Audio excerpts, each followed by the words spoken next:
Siku muhimu katika maisha ya elimu kwa wahitimu 214 wa kidato cha 6 wa shule ya sekondari Makongoro iliyopo halmashauri ya wilaya Bunda mkoani Mara, ikikutanisha wadau mbalimbali wa elimu wakiwemo wazazi na walezi. Mgeni rasmi katika hafla hii ni mkurugenzi wa sera kutoka Wizara ya Mifugo na Uvuvi, Daudi Mayeti.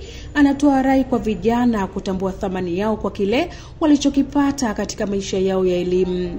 Elimu mlioipata inatakiwa kuwa na mchango halisi katika maisha. Kuweni watu wa nidhamu, wawajibikaji, waadilifu, sifa ambazo taifa letu linazihitaji sana.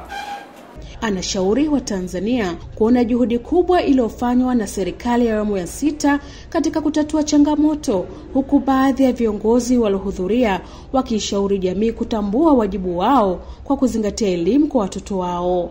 Nataka nitoe wito kwa wazazi pamoja na walezi. Kwanza, watoe ushirikiano kwa wanafunzi, kwa uongozi wa shule, kwa maana ya bodi ya shule pamoja na walimu, ili waweze kufanya kazi kwa hamasa zaidi. Lakini vile vile wazazi wahakikishe kwamba watoto wao wanakwenda shule.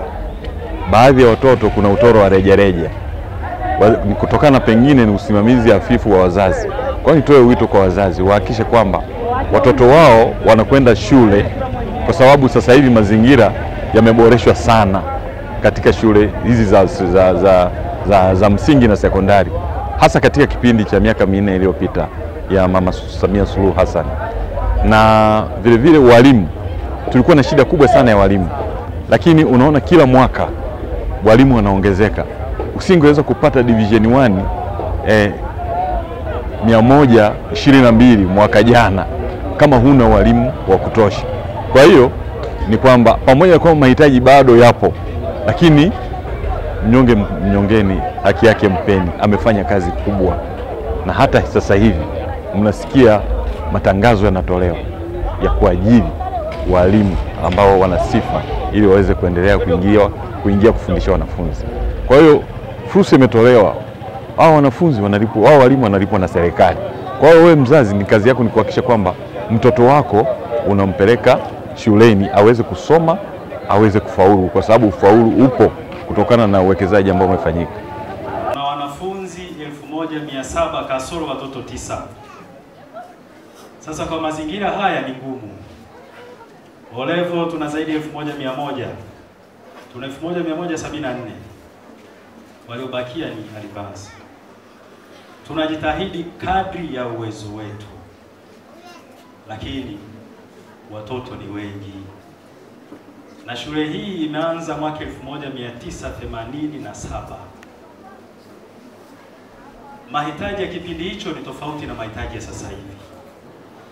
Nilitamani tuwe na wazo la kuwa na shule nyingine ili tuweze kuboresha elimu yetu. Hawa vijana wanafanya vizuri sana kwa sababu ya idadi yao. Wanafanya vizuri sana kwa sababu ya idadi yao. Lakini wadogo zao hawafanyi vizuri sana kwa sababu pia idadi yao, wingi wao. Kwa hiyo tutawalaumu sana walimu wetu, lakini tujitahidi kuwa na shule nyingine ili angalau tuwagawanye hawa watoto.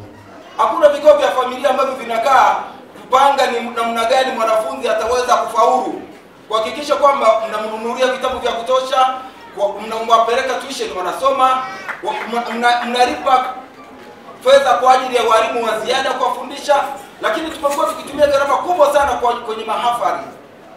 Mimi niwaombe saa nyingine kwenye familia huko mkae vikao vya kupanga ni namna gani wanafunzi wetu atafaulu. Katika hotuba ya utangulizi, kaimu mkuu wa shule Joseph Mgoma anaeleza juu ya changamoto ambazo shule hiyo iliyojengwa zaidi ya miaka 20 iliyopita. Kwa sasa mabweni yaliyopo yanaweza kubeba wanafunzi 304, ili hali mpaka sasa wanafunzi wa kidato cha 5 na 6 tunao jumla ya wanafunzi 517. Madarasa yaliyojengwa tangu mwaka 1987 wakati shule hii inaanzishwa yamechakaa sana.